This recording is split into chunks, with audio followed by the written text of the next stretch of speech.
Welcome back, Troglodytes, to your daily dose of guitar information, the Trogly's Guitar Show. We've got a really cool, little-known model today from 1991 called the Gibson Les Paul Custom Super 400.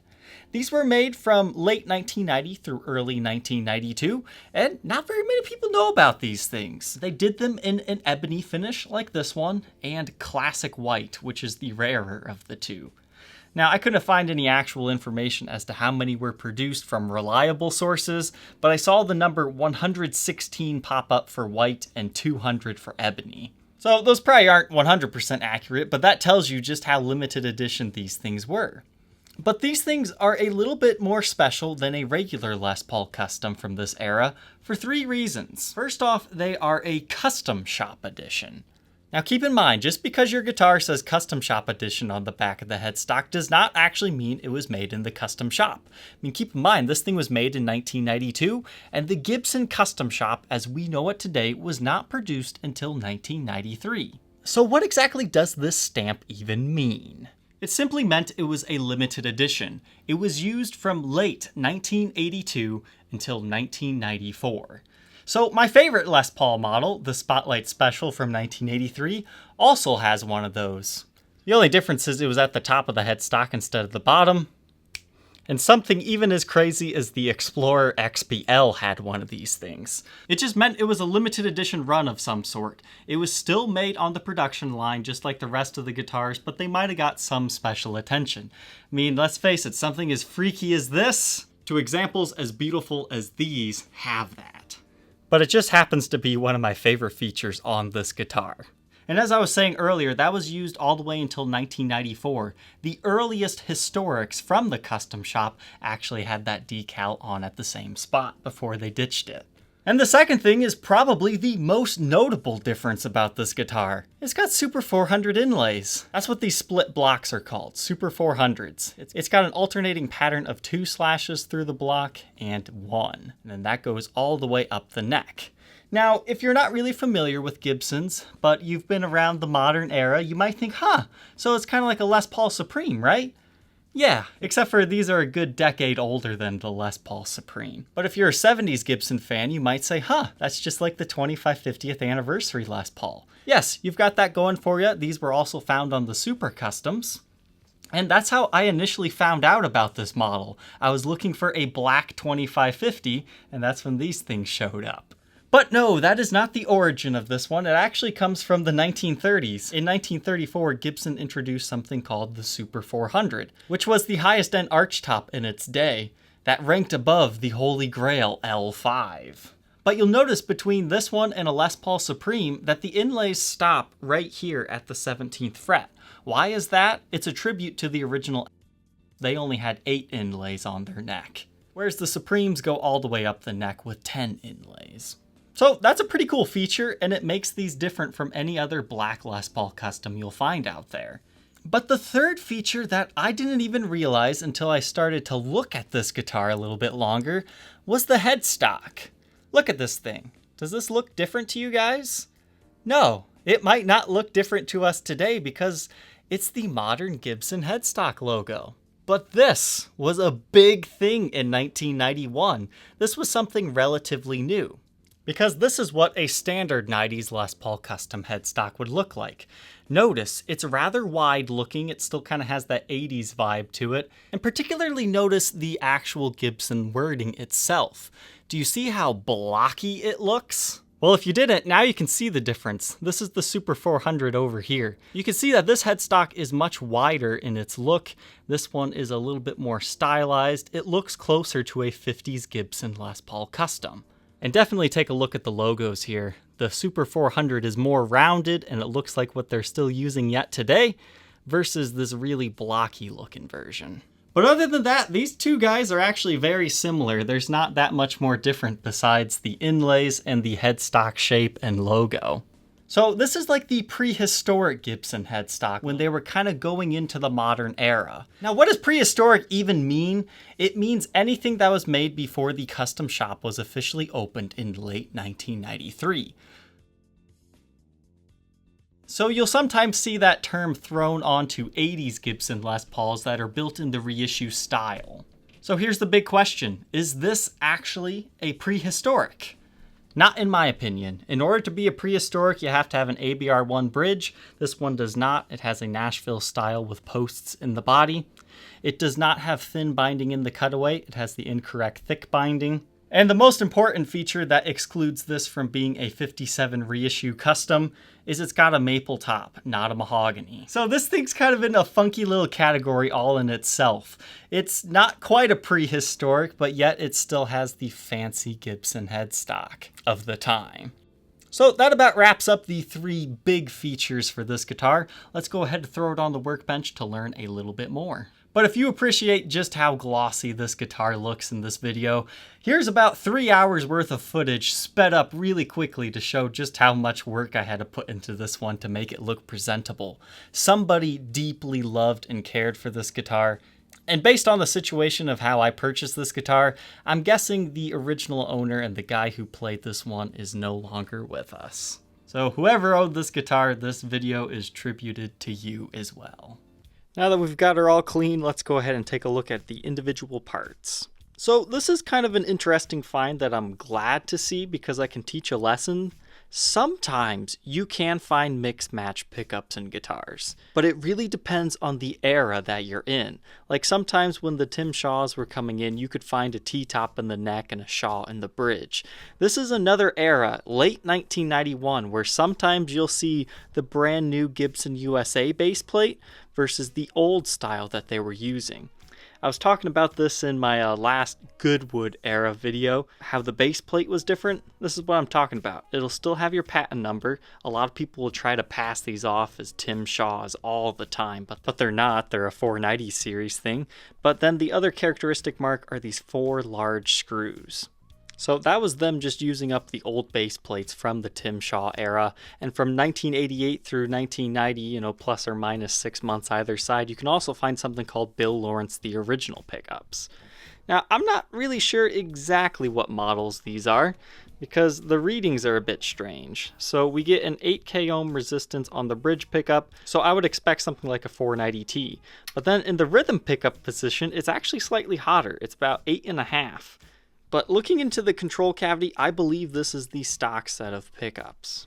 Earlier, we were talking about what makes a prehistoric a prehistoric. I mean, at this point in time, nothing really had a long neck tenon, so that's not a surprise that this has a short neck. But in order for this to be like a 57 reissue, obviously we wouldn't have the Super 400 inlays, but this would also have to have a mahogany top because that's how they did the customs in the 50s.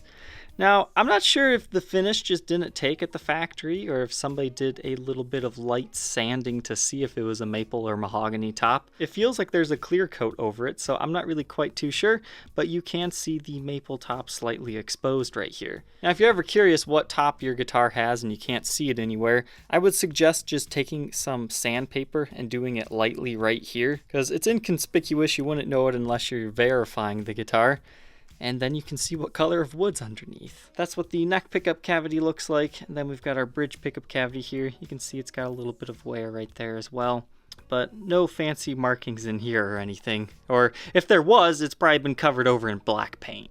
Something else to go over here, which is quite common on these early 90s for some reason, is the pickup rings crack right in the middle. You can see this one is just almost completely split. There's just a very small area hanging on. I think the last time I had to replace a pickup ring was one of the limited color series standards from 1990. But thankfully for us, you actually don't even need that whole middle portion of the top or bottom of a pickup ring. All you need are these spots right here where it secures to the body of the guitar and the springs for the height adjustment. Now the bridge on these guys look like this, and they should read Made in Germany because they were done up by Schaller. And this is what the tailpiece on this one looks like. I don't see that typical Gibson tooling line, so it's possible this was just a weird run where they had some parts they were trying out, or that this has been replaced. I'm going to advertise it as replaced. Running over the top here, you can see some polishing swirls. One of these days I need to try that swirl remover stuff, but until then, I'm happy with my polish job on this one. It definitely brought it back to life. And you can see all of those nicks and dings and scratches on the top of this. So somebody definitely loved playing this thing. You've got 2 volumes, 2 tones. I believe those are the original knobs. And this is what it looks like underneath the pickguard. You can see this one, it's got a pretty nice little dish carve to it. It's not super deep or anything, but now that it's all polished up, it definitely brings out that belly. So we have a mahogany body with a maple top. This is one of those times where I really wish I had an x-ray to see if these had the 9-hole weight relief or not. Customs at this point in time would, but you know, something just tells me I don't think so, not on this model, because it seems special that maybe they would leave it out. But I have no way to visually verify that. So you've got a mahogany neck, you can see that in the truss rod cover cavity, and a true ebony fretboard here. And again, Super 400 inlays, that's what makes this one extra special. It's the first thing that people will notice. Now this guy does have some fret wear, you can see some light divoting. You might want to do a level recrown job. I don't think that's ever been done on this guitar. So these frets have a lot of life left to them. And the other thing I noticed is right here, there's a ding in the binding. I'm betting you're going to be able to feel that a little bit while you play. I mean, it's not going to be too detrimental, but you could like file that a little bit to make it look better. Other than that, just your typical slight gap between the fret and fret nib that the 90s era Gibsons always have until about the mid 2000s. This example's not too bad on that though. Face of the headstock looks like this now. You've got the prehistoric looking Gibson logo with the smaller headstock, and the new for that point in time Gibson logo, very reminiscent of the modern era of guitars. And the truss rod cover just reads Les Paul Custom. I get a 1.67 inch nut width, and that increases to 2.05 at the 12th. First fret neck depth 0.85 and 0.99 at the 12th. And the traditional 24 3/4 inch scale. Now that I've got it all strung back up here, I have this really strong urge to put a gold TP6 tailpiece on this thing. I think that would just look beautiful. Such a 70s vibe. But moving on to the back here, you can see you've got some buckle impressions or whatever impressions are going on here. But we've got all the back covers off, so let's go ahead and take a look at the inside electronics. So all the pots are correct. They date to 1991. You can read pot codes by looking at that. 137 signifies that it's a CTS as the manufacturer. Then the next two tell you the year, so 1991, and then the week of the year. I think that says 43rd week. And what you'll normally find are the volume pots will match, and then your tone pots will match. So 43rd week for both of those guys, but then these guys, it looks like the 36th week. So everything in here looks stock. But there's some people who are really good at soldering that can make non-original solder joints look original. These guys have a metal output jack plate, and they have your standard strap buttons on it. And now moving on to the neck. It has a nice rounded neck profile to it. You can see this one is definitely used. You've got some impression marks right here that you're going to be able to slightly feel while you're playing, but honestly, they're not too bad. They look much worse than they are. And the ever so elusive Custom Shop Edition that confuses so many people. I love those things. Now, a quick little fact here is you can actually find two different sets of tuners on these guys. You can find them stock with Grovers, or sometimes you'll find that very early Schaller-made tuner that doesn't have any type of pilot hole at all. But these do have a Made in USA stamp, as you can see there, and a regular style serial number, not an ink stamped one. This example is a chunky one at 10 pounds, 11.4 ounces. But let's go ahead and hear how this one sounds.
So now that we know all about this guitar, what are my final thoughts on it? Should everybody rush out and buy a Super 400 Gibson Les Paul Custom from 1991 or so?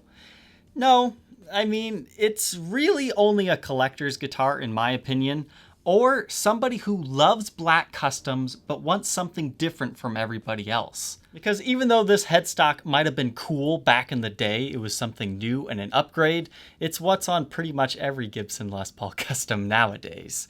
So that's not necessarily unique. The only thing that's really eye-popping about this one is the Super 400 inlays and the story that you'll have to tell behind it, and that cool Gibson Custom Shop decal. Other than that, it's pretty much just a regular Les Paul Custom. So now that we've talked about it, if you're interested in being the next owner of this one, you can check out that link in the description. But let's go ahead and go over its condition. Despite polishing this guy up really nice, it is not a mint condition guitar. But I wanted to document one of these for so long, I wanted to make it look as best as it could. So you've got scratches on the face of the headstock, and if you look along each of the tuners, you can see a little bit of lacquer chipping along them. It's nothing too crazy, but it's there, and I want you to know about it. I thought the tooling line pattern for the center of the custom inlay looked a little bit goofy, but it's there. Truss rod's in good shape, it's level with the top of the nut. The frets do show some wear. You might consider a level recrown job, but it's not necessarily needed right away, but the frets definitely have plenty of life left in them to do that. Now, as we were talking earlier on the bench, there is a ding right here on the binding. Now, as you're playing, at least the way I play, I do not actually feel that at all. But if you rub your finger like this, you do feel a little bit of a groove. Moving on to the face of the body, you've got polishing scratches, and there's quite a few impressions towards the bottom of the guitar here. But, you know, if you wanted to put a Bigsby on this or something, those would then get covered up. But until you do something like that, you definitely have some wear and tear. But she's shining like a diamond now. Wow. The gold hardware does have some wear to it, but I cleaned that up pretty good too. Back of the headstock, you do have some lacquer wear along the edges of it, especially kind of towards the top where it probably rests against a wall or something. But no breaks, cracks, or repairs here. And the back of the neck, this thing was definitely played. I'll get it in the light here. You can see all these impression marks. So you can decide for yourself if those would bother you or not. Now on the edges, what it looks like to me, you have that typical line where the binding ends and the neck begins. That's present on both sides. That's nothing really to be worried about, but I want you to know that it's there. But on this side right here, it looks like there's a small touch-up, or maybe the clear coat was just worn. We'll find that out under the Blacklight. And now the back side of the guitar, I'll run the light over it. You can see quite a few impression and worming marks, nothing that really chewed through the finish though. So I think this thing would still display pretty well, but I mean, it's not a mint condition collectible. But it's in respectable shape, I would say. We'll go along the edges. I did not polish the sides. I just don't have the patience for it. I'm not the best at polishing guitars, but I can usually at least make them look slightly cleaner than they did before they came to me. So you've got some scratches, some light nicks and dings and impressions, but there's definitely a little bit of room for improvement here. So let's go ahead and check it out under Blacklight. All right, face of the body, looking good. You've got some sweat absorption in this area, but you know, nothing too crazy. But thankfully no touch-ups or anything. It doesn't look like any of those nicks or dings really broke the finish either, so that's good to know. You could do like a slight drop fill on those, I bet, and buff those out if you take it to a competent luthier. I'm not quite that skilled yet. Oh wow, look at that headstock. Super glowing. And now onto the back. Here's where you can see that edge wear I was talking about. You can see it's definitely rubbed against something in its days. But thankfully, no breaks, cracks, or repairs. Yeah, there we go. So he likely wore through the finish completely and had somebody do a slight touch-up right there, which is nice because now you don't have like a bare mahogany neck showing or anything, but this was definitely played. It's got some other light lacquer wear there, but that's the only touch-up I'm seeing. And looks like maybe a slight stand rash right there. And now moving on to the body, just your typical sweat lines, but nothing too crazy. Now we'll take a look at the edges. Yeah, so nothing that really surprised me here. Exactly what I thought we were going to see. Except for right here. That's interesting. I'm going to go ahead and advertise it as like a light overspray. But what it kind of also looks like to me is there was just a bunch of rubbing, like maybe the type of strap this guy had on it. It stayed in the case. It might have reacted with the finish. Or if he was kind of a big guy and it kind of rubbed against his gut for a while. I'm sure that's very possible too. So nothing too out of the ordinary here. This one comes in an era-correct Gibson USA case. It's got scuffs, but it still functions the way it's supposed to be. It's almost 30 years old, and nobody's ever set the combo lock yet, so that's there if you want to do it. But handle's still attached, all latches are present and functioning, and hey, you even still have the case shroud. Most times people rip those things out because they're kind of annoying and don't have any real function besides beauty. So double neck rest. I'm not a huge fan of the headstock wedge and good heel support, but unfortunately no case candy. If you think you might be interested in being the next owner of this rare Super 400 Custom, feel free to check out that link in the description that will take you to the Reverb for sale page. Thank you Troglodytes for tuning in today. Don't forget to like, comment, and subscribe, and we will see you tomorrow on the next episode. Take care.